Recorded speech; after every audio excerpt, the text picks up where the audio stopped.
What is up and welcome in, guys. My name is Mountaineer Paul, and you have landed yourself here at Mountaineer Paul Talks Football, Hoops from the Hills, Couz's Corner, a joint venture between all three of these channels. Couz will be joining momentarily. He's just running a bit late. Won't be long before he's on here with me, guys. Obviously, I know we've got a lot to get to. There's a ton of you guys in here already. Well, 17. That's not a ton, but I anticipate this is going to be probably a large chat room, guys. You know how it works. If you can support the show, we would really appreciate it. This is from all three shows.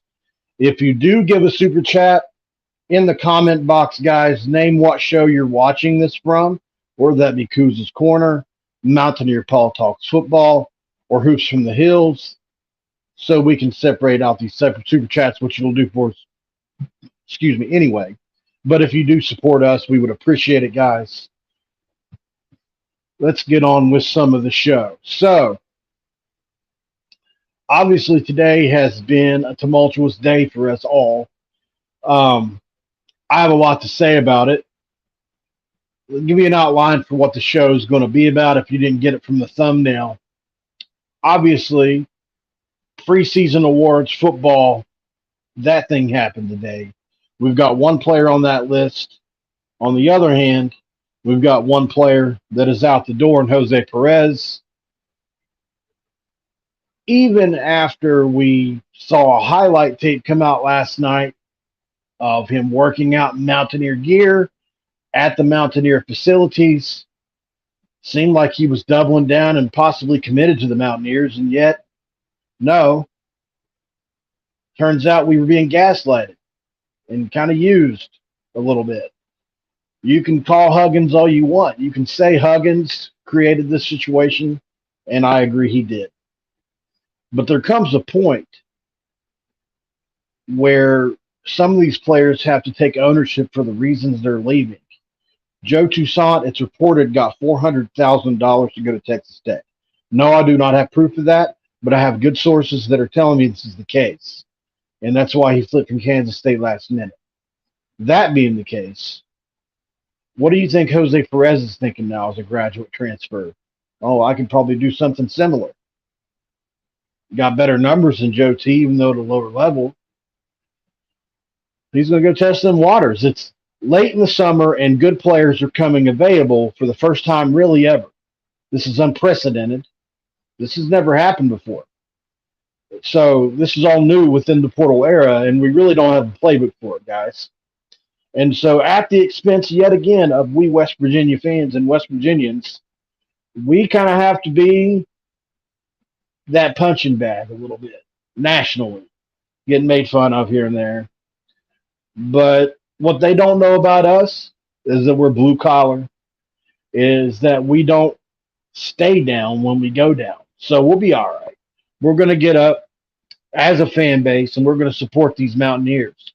Don't give up. I seen somebody in the comments earlier at the beginning. Don't give up. Don't ever give up. Just like Jimmy Valvano said, we're going to support these Mountaineers, whether they're paid guns, hired guns, or they're four-year players like a Seth Wilson, which, by the way, if you don't appreciate Seth Wilson, Kobe Johnson, Pat Sumanick, guys like that now, you should. These guys are, at least up until now, incredibly loyal. And with everybody around them seems to be making money, these players so far have stood pat. I have a lot of respect for that and think they now have earned their chance to be within this rotation with three really good players in Kirk Creesa, Jesse Edwards, and Raekwon Battle. Would love to know what some of you guys think about that. We've got a lot of comments. A lot of people saying things like this from Matthew: just find some solid replacements for the ones we lost. We'll be just fine. While I agree with that, it is late summer, and unfortunately, we have graduate transfers to choose from. As we know, the portal is closed as of May 11th for all normal players. So, how does West Virginia get better? We've seen names thrown around. Quinterly from Alabama. We've seen Yetna. We've seen names like that get thrown around. Mulcahy transfers to Washington. Probably had a chance at him before the Hug situation. Unfortunately, that is now not the case, and he is at Washington. Alexis Yetna has a nagging knee injury, according to Ethan Bach. And Javon Quinterly is probably favored to Memphis. So we're going to have to keep looking, guys. And honestly, I haven't done, it's been the holiday weekend. Yesterday was a holiday. I haven't done the normal research. I don't have a list of names for you guys. Maybe you do, and I'll certainly get to those in the comments if so. From wherever you're watching this, guys, move that mouse clicker or that thumb or finger or wherever you're using and like this video. It obviously helps with the algorithm. It helps Couz and I get our videos out to a larger public and hopefully expand our audience, guys, so that we can let them know we Mountaineer fans know we know sports. Drop a comment below. Let us know how you feel. Are you down in the dumps over Jose leaving? Are you down in the dumps over Zach Frazier, which we'll get to in a minute, being the only Mountaineer selected? Let me know how you feel and subscribe to the channel, guys. We certainly appreciate all our subscribers here. We love you guys and certainly appreciate you for all you do for us, all the support, video in, video out. It really means a ton. Not just saying that. Really mean it.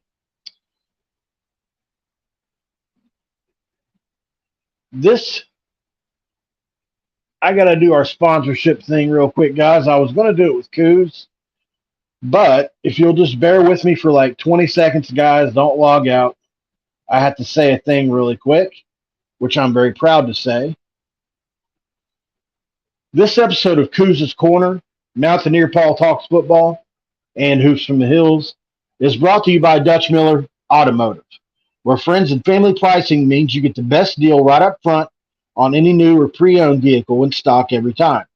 With brands like Chevrolet, Chrysler, Dodge, Jeep, Ram, Kia, Hyundai, Ford, GMC, Buick, and Subaru, the Dutch Miller Automotive family is always growing and ready to put you in the car or truck you've been searching for. Check out our inventory across West Virginia at DutchMillerAuto.com or come in today to the Home and Friends and Family pricing only at a Dutch Miller Automotive store near you. Appreciate you guys for bearing with us on that. Really do. We're going to try to put up this thing here.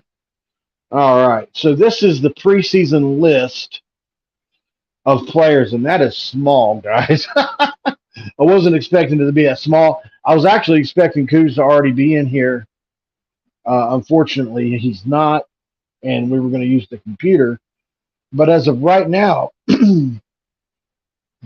Zach Frazier is the only West Virginia Mountaineer on the Big 12 media preseason football. And I want to know how you guys feel about that. Because obviously Zach Frazier is our most consistent and best player as far as the last couple of years. You get to down the list a little ways. I think a lot of people like C.J. Donaldson has been snubbed here. And I tend to agree with that. I think C.J. Donaldson will prove to be, if he stays healthy, the best back in the Big 12 and possibly one of the best backs in the country. It's all within his grasp. Not only is he a monster, and he hasn't even showed the side of his game yet, guys, but he is a route-running freak. He's a guy that can, 1 foot in the ground, make decisive cuts and really shake people out in the open field. And C.J. Donaldson's a guy that can do that. Go watch his tape from high school. He was a receiver the whole way. Never once did they line him up behind center and hand him the ball. He might have got it on a sweep here and there, but never did he. From what I saw, and I watched a bunch of games, and I had my very first show I ever did was with C.J. Donaldson's head coach from Gulliver Prep in Florida. So I had got to know a lot about C.J. and Travius Lathan, for that matter. But so obviously C.J.'s a name. I think a lot of us feel like whoever starts at quarterback could be somebody that's in a position running the ball wise to maybe be in a good spot. Garrett Green seems to be the favorite now, although I push for Nico because I think once he's tested through some fire, I think Nico has the higher upside. Some people disagree with me on that, and that's cool. That's what this is all about. Certainly, Garrett Green can put up some big numbers this year. I just really worry about his durability, guys. Wonder what you guys think about that. BPA 1985, welcome to the show, man. Glad to see you again. James Okonkwo, is there a chance he comes back? I have not heard, and it's been a quiet weekend. I have not heard one way or the other on this. I do think there's a chance for him to come back from everything I've been told, more so than some of the other guys. We can certainly use him, at least have a couple of those core guys that we thought we were going to have all of just not even a month ago. It's really been a punch to the gut, guys, losing all these people. WVU fan forever has the perfect WVU attitude towards this. He bets Raekwon Battle doesn't get his waiver, which is why I pointed out to a friend today. I think that's why they reached out to Quinterly. You have to plan for the possibility that Battle doesn't get his waiver. And obviously Quinterly would be the perfect two guard, but it's looking like, at least right now, we're probably not going to beat Memphis out. And I don't even know if we're going to get a visit. So I don't even know if we were ever really in the Quinterly sweepstakes. There have been a few people point that out from the get-go. I'm one of those people that just kind of likes to wait and see on stuff like that. It's just how I roll. And I've heard that too, Matthew. But with the way things are going, would you be surprised if we had another Jose Perez situation happen here? It's what we've come to expect for ourselves. It almost feels like a curse, guys.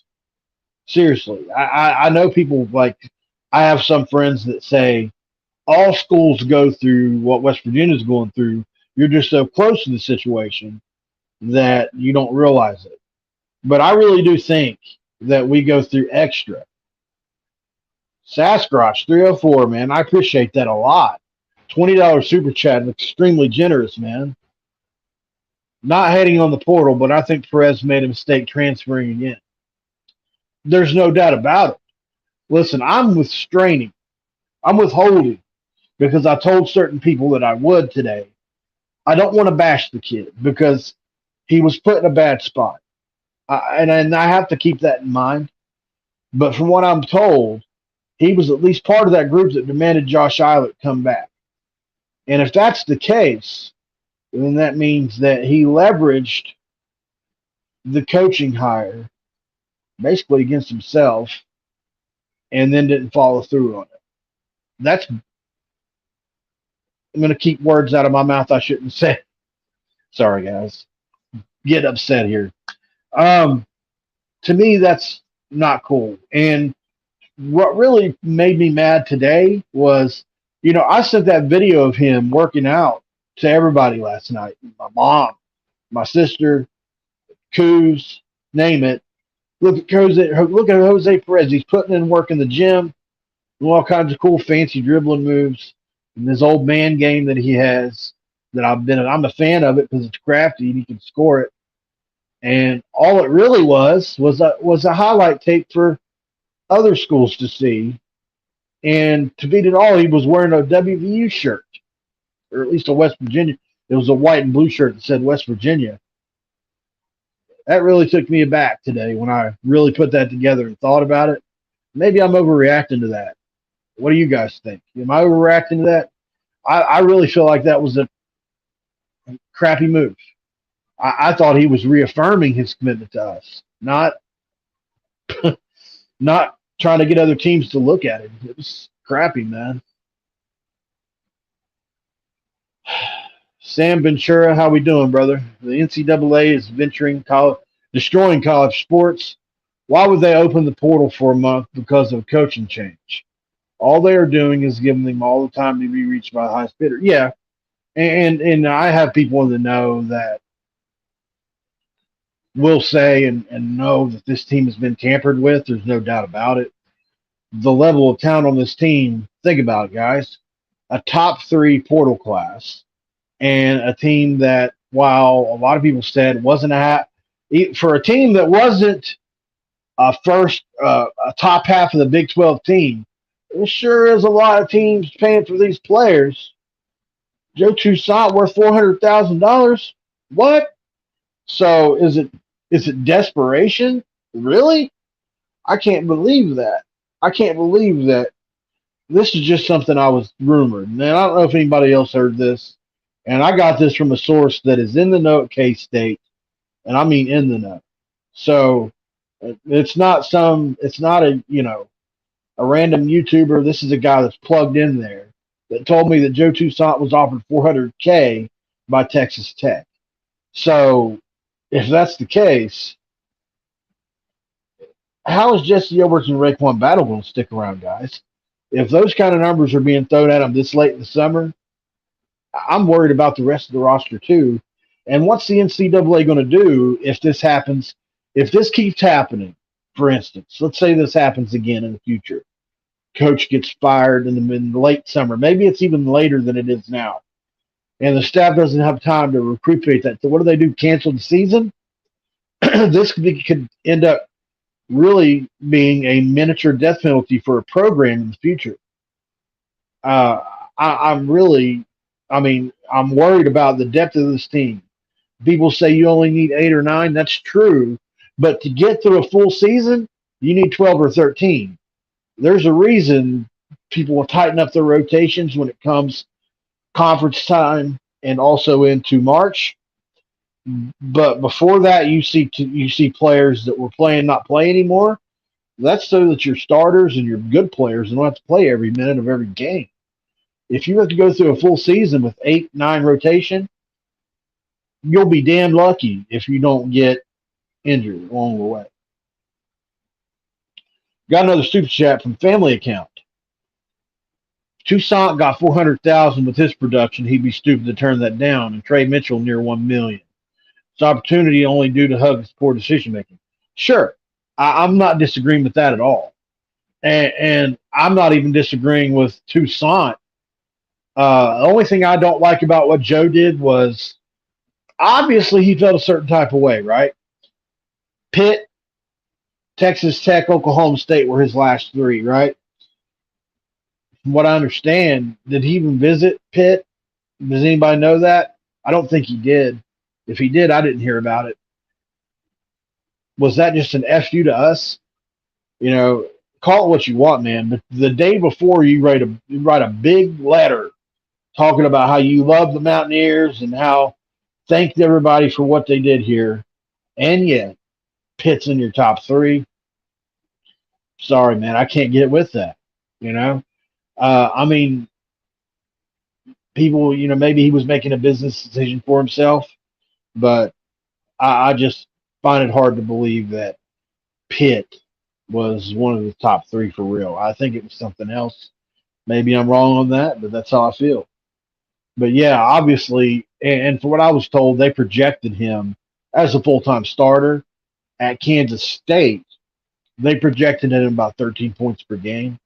So insert that $400K into Texas Tech, who's not even going to start him. He's going to be playing backup there, but just for more money than he would have gotten here. That's all. We can pay $400,000, guys, but not to a backup. Texas Tech has got a ridiculous amount of NIL money to spend right now, and there's a reason why they have the number 1 recruiting class in the Big 12 in football and are heading that direction in basketball. It's wild what NIL's done for some of these teams that have kind of been traditionally like mediocre. Time for Seth Wilson to step up. Yeah, I agree. Let me get a drink, guys. Like I said, I ain't heard a peep out of Seth Wilson. Lets me know he's probably just been putting work in. And it's not like he's a bad player. And he could really slide into that 3 spot where Jose just left and play well there. He's an average defender. He's not an elite defender. Unfortunately, that's what we're going to miss the most out of Joe. But I think Josh Eilert's got a plan. He just has to figure out what pieces are going to be on the squad, whether that's a 4-out team with Jesse Edwards in the middle, or whether he's playing with 2 traditional bigs, which I don't think is going to be the case. First of all, I don't know if we can land another big, and that's capable of playing starters minutes unless Okonkwo comes back. And I think Josh Eilert has said on multiple occasions, if you didn't see the John Rothstein episode today where he talked with Josh Eilert plainly said, yes, I will keep Huggs' defensive principles. He wants to be more consistent on ball screens. And I think a few people, real quick before I move on, a few people kind of misunderstood what he means by that.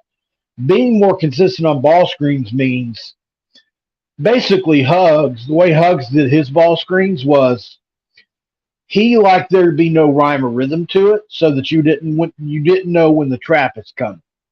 And other coaches that will have a when and where type situation, we do these things. It's going to be known ahead of time as to where it was a chemistry thing with the other players. The player gets into a certain spot on the floor that's not advantageous, you trap.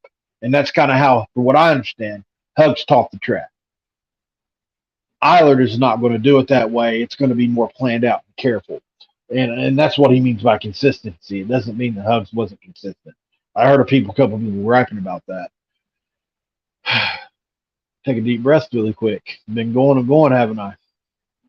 I did not drink coffee before I got on here. I swear to God. I swear. You got to believe me.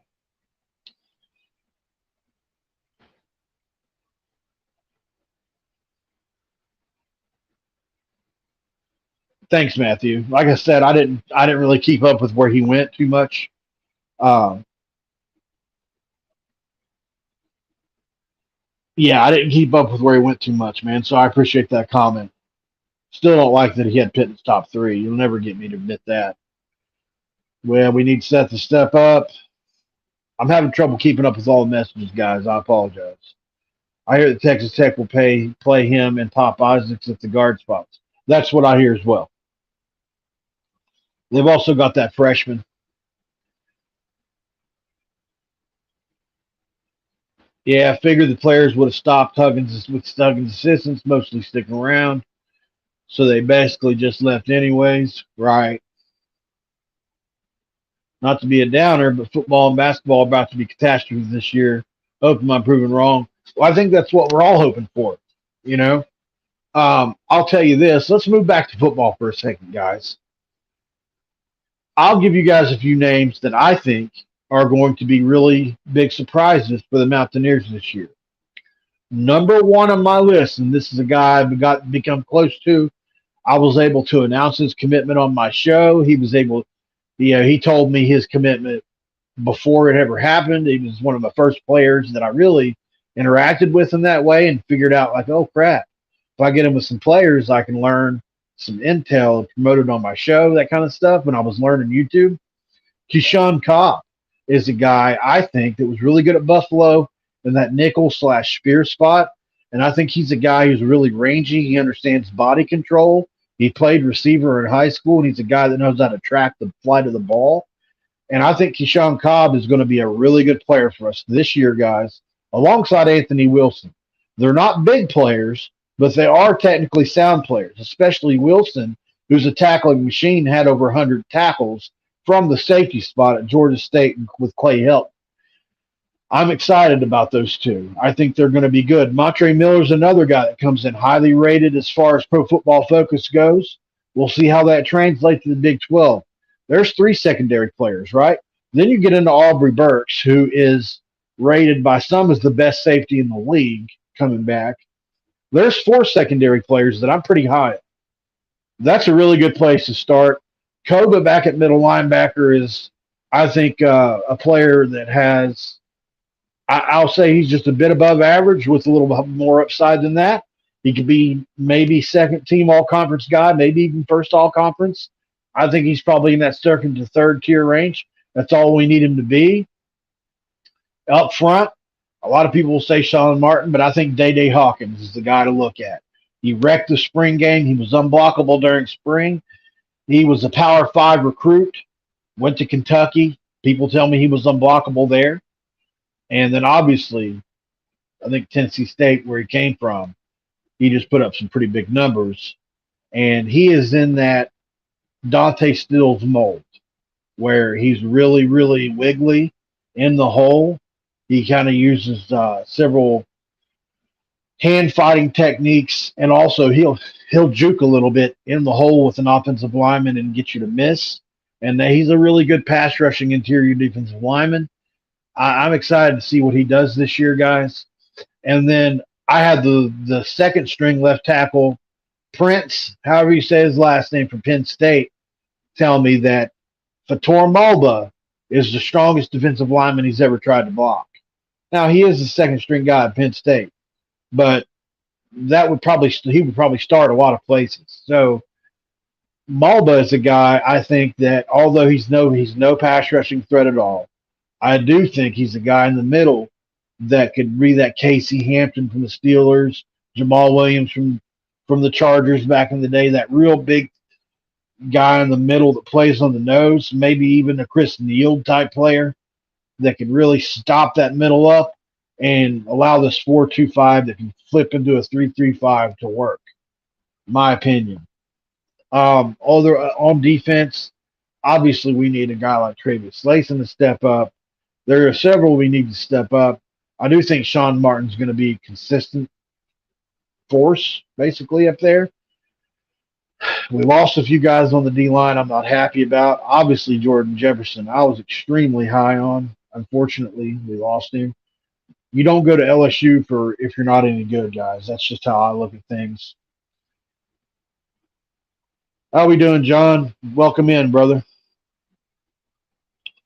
Obson, I think the starting quarterback will.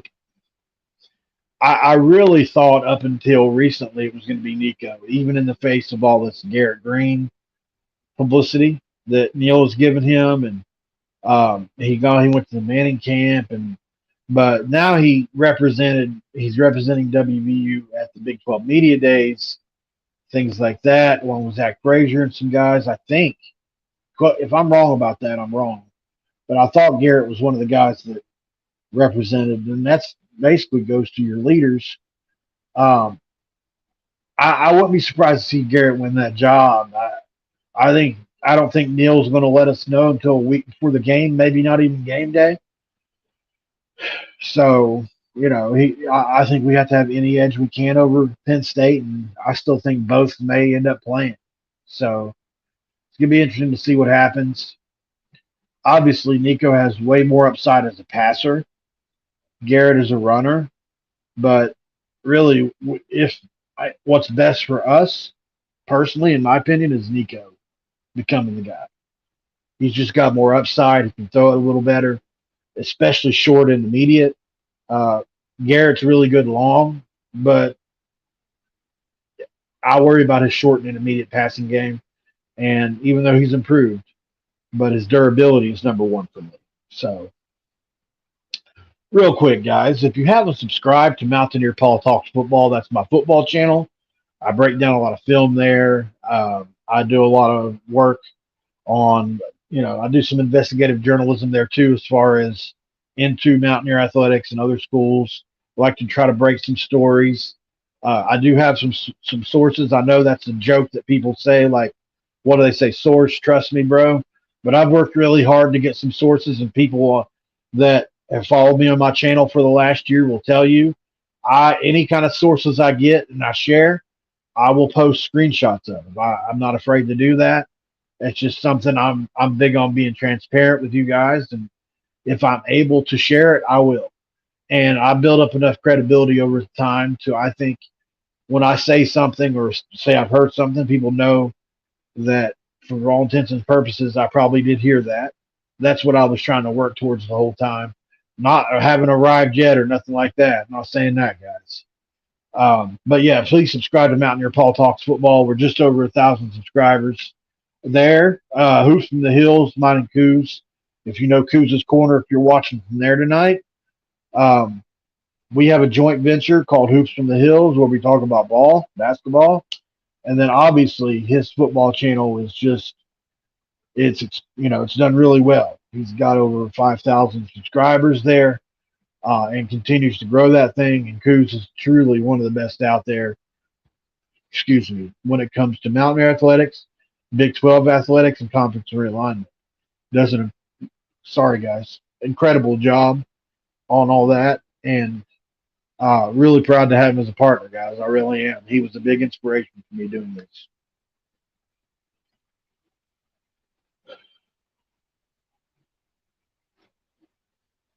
Looks like I'm behind on some of these comments, huh? BPA 1985 said our pass defense has to be worlds better to compete against some of the teams in the Big 12. I'm glad they brought in a lot of secondary guys, but they have to step up and play well. Yeah, for sure. Which is why I think you've heard defensive coordinator Jordan Leslie, Andrew Jackson, guys like that, and even Neil Brown say, listen, they've had to simplify the defense. And you know, people will ask, like, what does that mean, simplify the defense? Well, you can get too fancy calling a defense. Go listen to Peyton Manning call play. And then go listen to Trent Dilfer call play. Be the same play. Like, you know, for example, Spider 2Y Banana is a play that John Gruden made famous. But you can lengthen that out another 7 to 8 seconds using other formations, using other motions, and make it sound a lot harder than it really is. It's at the end of the day, it's Spider 2Y Banana, but we can add all this extra verbiage in and make it Spider 2Y Banana, XY flip Z, and the whole deal. Same thing on defense. Jordan Leslie has really tried to slim down the verbiage of the defense, and also the assignments are just going to be clear. I think guys are going to know where they're going to go. Um, I'll be interested to see what they go for this year, whether that is man coverage or zone coverage more. Some of his best defensive teams here so far have been zone coverage teams, so I'll be interested to see uh, which way they end up going. Got another super chat here from Family Account. Thank you. Life changing money versus playing for an assistant with no head coaching experience. Does Country Road Stress review and compensate the players their market value? Well, I can't speak for Country Roads Trust, but I do speak with Stephen Ford over there every now and then. Actually, he was on a show with Couz and I, and Couz's show, Couz's Corner, and we spoke with him at length for probably about 45 minutes. Um, I don't know what their practices are with that, but I will say this. I did a video about a week ago on them. On three, named them one of the 10 most ambitious trusts in all of sports. And when I tell you they're buttoned up and they've got their crap together, they really do. I don't know about. I'll tell you this: they've got the money to pay certain players if it comes down to that. Um, as of right now, I know that like the women, for example, they got a huge sum of money, a couple $1 million for basketball, but it's over an 8 or 10 year span. And so people donate these large sums, and it might be in the bank or whatever you call that there, but there's also a tag on it for how long it's supposed to last. So that always comes into play too. I don't have all the answers, and I apologize, but I'm sure they do review. And if you're talking about guys that are already on the roster, I think we're just figuring out what market value even is at this point in time, and it keeps getting reset. If a guy like Joe Toussaint gets $400,000, well, that resets the market, right, for guys that are basically sixth men on good basketball teams, not even great basketball teams. West Virginia was a good basketball team last year. They weren't great, and they weren't terrible, and he was the sixth guy on that. So I don't know. You know, he got $400,000 reportedly. Now I'll confirm this throughout this week. Everybody that's in here, listen to me. I am not saying for sure that he got 400K, but I was told by a source from K State that was in there with the coaching staff that that's what they were told. So it could have been a leverage play. I don't know, but I trust this guy. And if you knew who it was, you would too. I just don't. I just can't confirm it though. I don't want to put my credibility on the line and say for sure.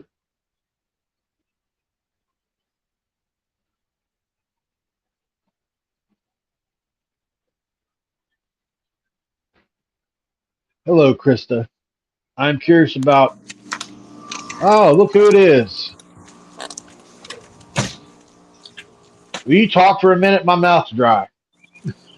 Yeah, sure. What are we talking about? I was about to. Well, I was. Let me answer this question really quick. Is JJ Weatherholt getting NIL money? I'm guessing he is. Yes, he is getting paid. He's getting paid well, actually. They're probably compensating him in the upper percentile of all baseball players in the country, I would guess. There's a reason he stayed. Look at that pretty shirt he's got on. There's a reason he stayed with us so far. Y'all can get you one of Uh, these. yeah, we've Over at got my Couz merch from the store. Hill shirts, guys. Over at my merch store, Couz's Corner merch store. Hell yeah. Obviously, Paul We've would get been, half the proceeds. well, we were just talking about basically just the whole thing. Yeah, I get it. I was Been just talking about football. I was talking about football here just a minute ago and just kind of running down how I feel the defense is going to look. Talked about uh, just to sum it up. I think Wilson and Cobb are going to be a good pair in the secondary, along with Montre Miller and whoever else. Obviously, Bobby Burks. I think those four guys are going to be really good. I talked about Day Hawkins and being my pick on the D line for somebody to show out this year. mm-hmm. I said Koba is probably going to be a second team ish kind of guy. Sean Martin's going to be the same he always is, which is probably first, second, third team ish level kind of guy. I think our defense is going to be better than people think. uh, speaking of Sean Martin, Phil Steele has him as the 11th best draft eligible DN in the country. It's pretty good. That's a round three kind of grade. Yeah. 2, 3. Keep in mind that's only draft eligible players. That doesn't count sophomores, freshmen, only Right. juniors. Yeah. But still, that's pretty good. Right. So he's probably really. He's one of the top in the league. Yeah, for sure. Phil Steele is higher on West Virginia than most of the other outlets. He has us finishing about 10th, I think, 9th or 10th. Yeah. Which is not great, but most of the other outlets have us finishing either 13th or 14th. I think everybody'd like to hear what your opinion is on Zach Frazier being the only person on. Hold on, let me put it back up here. This list. I know it's hard to see. Yeah, I think it's. Listen, he's probably the only one I would give first team to. But there's no way C.J. Donaldson shouldn't at least be third team or honorable mention. Right. And Wyatt Milam should at least get a mention. Doug Nestor, maybe. That's the ones that come to mind. Obviously, kudos to Zach Frazier. I mean, he deserves every bit of that first team recognition. He's arguably the second. I think Phil still has him as the second best center in the country, behind the guy from Georgia, who I can't remember the guy's name off the top of my head, but he has him as number one and Zach Frazier at number 2 in the entire country. So, he's an NFL player, no doubt about it, and deserves every recognition he gets. But I just don't see how anybody, and Paul and I were talking off camera earlier today about, I was watching the College Chaos pod, which is part of the 365 Sports family, the other day, and they were giving their top QB, wide receiver, and running backs in the Big 12 going into 2023. And then once they gave that, they gave shout-outs to some other guys, like honorable mentions, basically. C.J. Donaldson did not even get a shout-out. And I'm like, and I put a comment, I was like, guys, did you guys even watch West Virginia football in 2022? There's no way you cannot at least give C.J. Donaldson a shout-out for the way he played last year. I mean, he burst onto the scene, had over 500 yards and only played in about 7 or 8 games. I mean, what else did the guy need to do? And what did he have? 6 or 8 touchdowns? Yeah, I don't even know. I can't remember, but it was 6, I believe. But You talking about Van Pran from Georgia? I don't have that off my head. What's that? Van Pran from Georgia? Yes. Phil still had him as his number 1 center. Yeah. Zach Frazier at number 2. Cedric Van Pran, yeah. And that's fair. I mean, that cat's a Oh that yeah, cat's he's better than Zach Frazier. But I mean, he's a generational talent at center. He'll be probably a first round pick for sure. Zach's got a right. chance to move into the second type first round.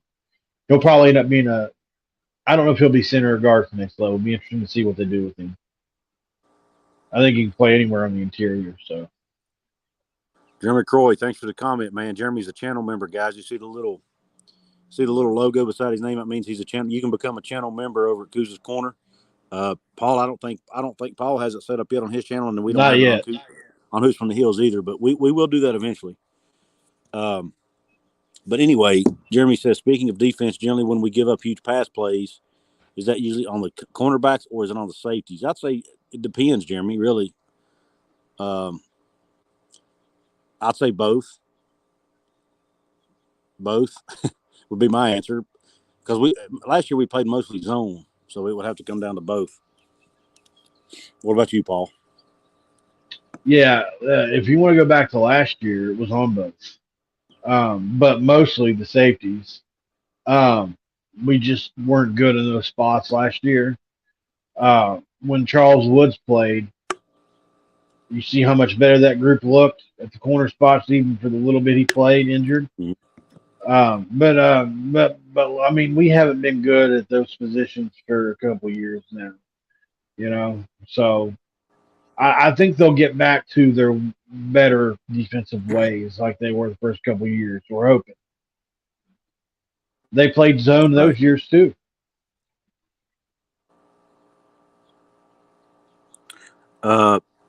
I'm not sure which super chat you've read already, Paul. Let's see. All except the last one. Well, Daniel Gigax. Yeah, the blue one. Daniel Gigax says, if you have a good O-line, that can get you 7 wins. I agree. And that's another reason I think, going back to the video I did the other day, I think with that offensive line and then you add in our deep running back room and our quarterback run game, if we don't run the ball 60% of the time, something's wrong. I mean, that's the strength of our football team. You got to Right. At utilize least it. right now. Thanks for the generosity, guys, on the super chats. We appreciate it. Yeah. Yeah. And I apologize for being late. My life is crazy right now, to say the least. I've had all kinds of issues at the house, heat pump problems. Now I got an electrical problem. I got a breaker that's messed up on me. Every time I get one thing fixed, something else breaks. So it's been nuts. Yeah. Not to mention my job, the one that pays the bills.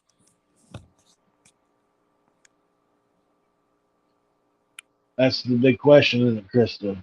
I think 7 games is the number that, and it's crazy how far our expectations have fallen. I think our expectations for this squad has probably fallen, depending on from fan to fan, either 2 to 3 games total from what we used to expect to what we now expect. I think 8 to 9 going into even those years with Gino was what we expected every year. Even the Will Greer years, which we did hit those marks. And traditionally speaking, that's pretty much what we are, an 8 to 9 win football team. This course scrap from the last 4 years is not who we are traditionally. And I do think the move to the Big 12 has played a huge part in that. But I do think we finally figured out the roster for the Big 12. So we'll see. Outside of a few players, anyway, we're definitely not high end all the way. But I do think, excuse me, Miss Mountain Dew's tearing me up. I do think we'll be able to compete. 7 games. It just makes me mad that 7 games is the standard for it. I agree. Yep, John, I think that's what we're all thinking, buddy. Just be competitive. Thank you, Matthew. It means a lot, man.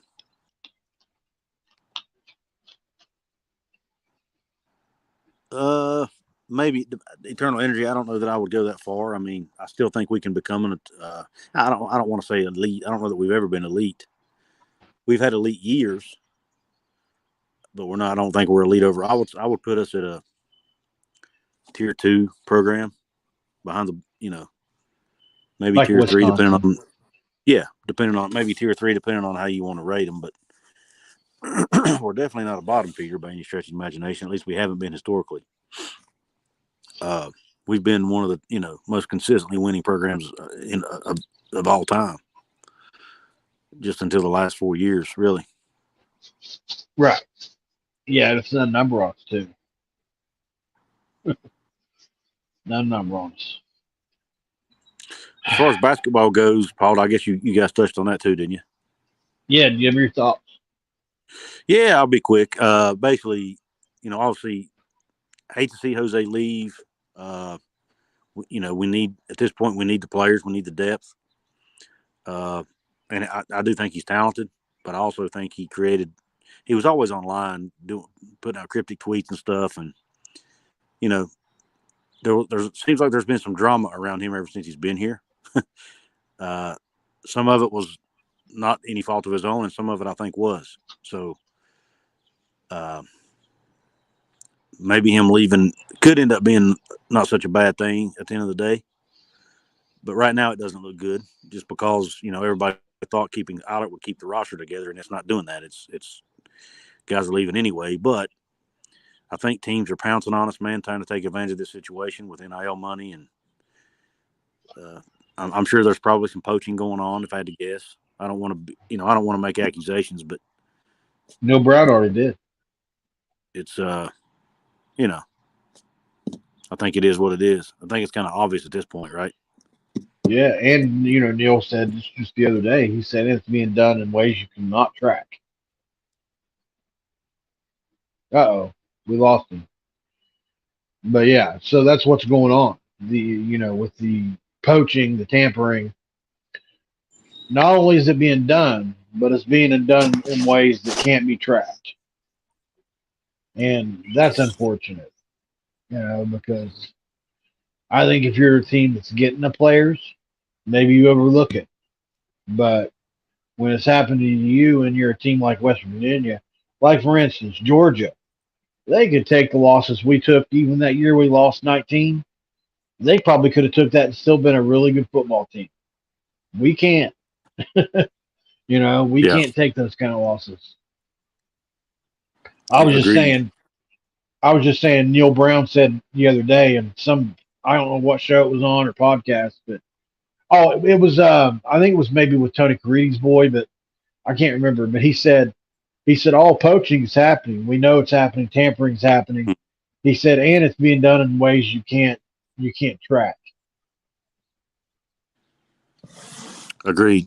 Gavin says, what big time player would want to play for somebody with zero head coaching experience? Well, then why did they go to, or why did, I don't know how many players went, but why did several of the players go to Ren Baker and fight for Josh Eilert to get the job if they didn't want to play for him? That makes no sense. Right. Jose leaving.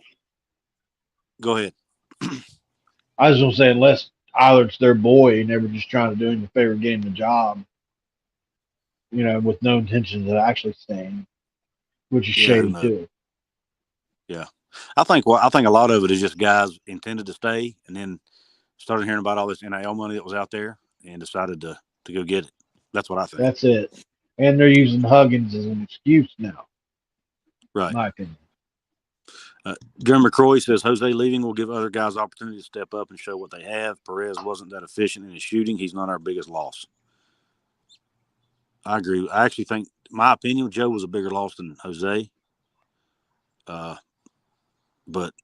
at this point in time, I just want to be able to field a roster, which I think we will, but we need some depth. Eugene Burns, thanks for the $1.99 super chat. He says, I'm predicting 3-9 this season. I hope I'm wrong. Yeah, I'll get into I'm going to do a whole show on my prediction, but I think we're going to be better than 3-9. But you know what? A lot of people around the country seem to be predicting that, or something similar. So people just aren't real high in West Virginia right now. And it's fair. That's fair, to be honest. They don't really have a reason to be. Yeah. They've not proven that. Agreed. They've not given anybody a reason to be high on them. Daniel, I don't know the exact number, but there are several who do have agents. Some of them do, and as a matter of fact, some of them will put their agents in their Twitter handle, say, "Hey, for business inquiries, contact so and so, whoever it is."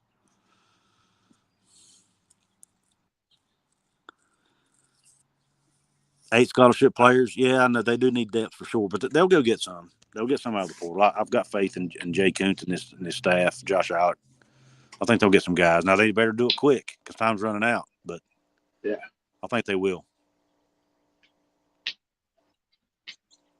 We need to lower expectations of the kind of players we're going to get. I think unless more keep entering the portal, yeah. But there's so much competition right now, and this time of year, it's tough. Yeah. What do you? I didn't. Is Alexis Yetna? Has he committed anywhere yet?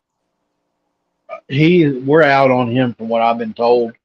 Okay. That knee of his seems to be a real concern still. Oh, okay. And I know he committed to Washington. I saw that. Right, and as far as Quinterly goes, which you and I are extremely high on, he would come in here and possibly be our best player, and that includes Jesse Edwards. But unfortunately, he is probably headed to Memphis. Excuse me. As of right now, the way things look, and they've got don't they have the FedEx money?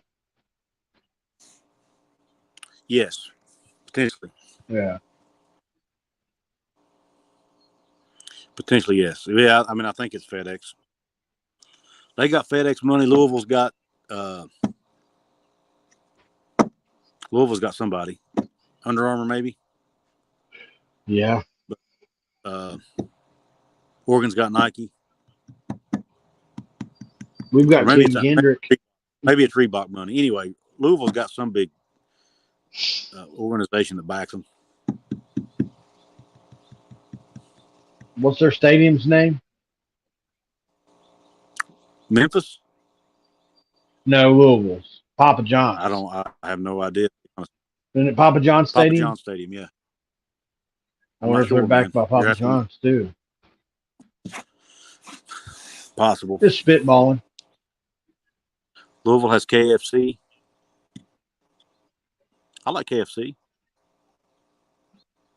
Krista just said the same thing. Yeah.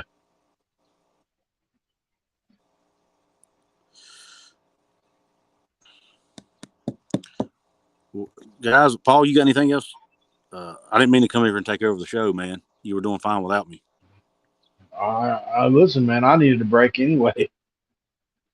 Anything else you want to mention? Nah, I think I want to keep you out in the sun a little while longer. As you can see, with my sunburnt nose, I don't think I need any more sun. All right. Well, listen, guys. If you're not subscribed to Hoops in the Hills, merch store over at Couz's Corner with Hoops in the Hills gear. If you're not subscribed to Couz's Corner, Mountaineer Paul Talks Football. It is free. And Couz even takes it a step further and offers channel membership. What are you doing if you're not a member of Couz's Corner? One of the most insiders there is, Couz's Corner. We'd like to thank Dutch Miller for sponsoring this video. Really appreciate them. Appreciate you guys, for all you do for us. And you come out here and support us 100 deep every video we come live, and we really do appreciate that too. Keep on supporting us, guys. We're only going to keep growing.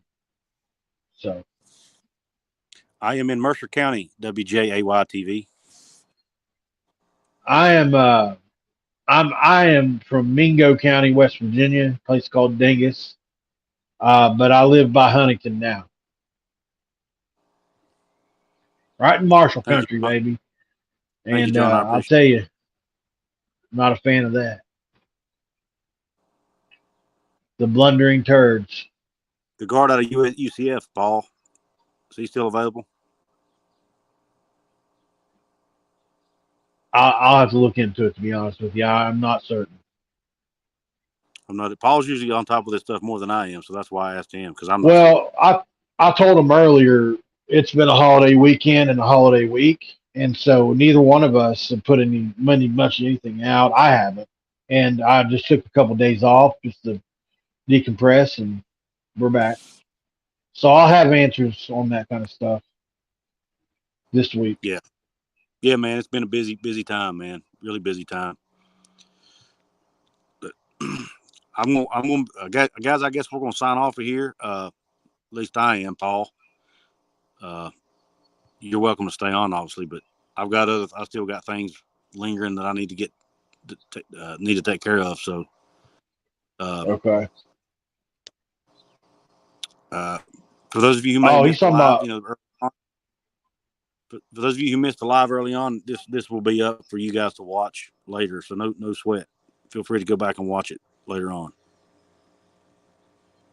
Looks like it's E.L. Horton who was talking about. I forgot about that. Yeah, Horton, that's it. Uh, That sounds right. I'll ask a couple of my guys on that. I haven't heard much about him lately, I'll be honest. He is a good player. Yeah, there's still and like John Kelly said, there's still about 100 players left in the portal. So there's guys out there.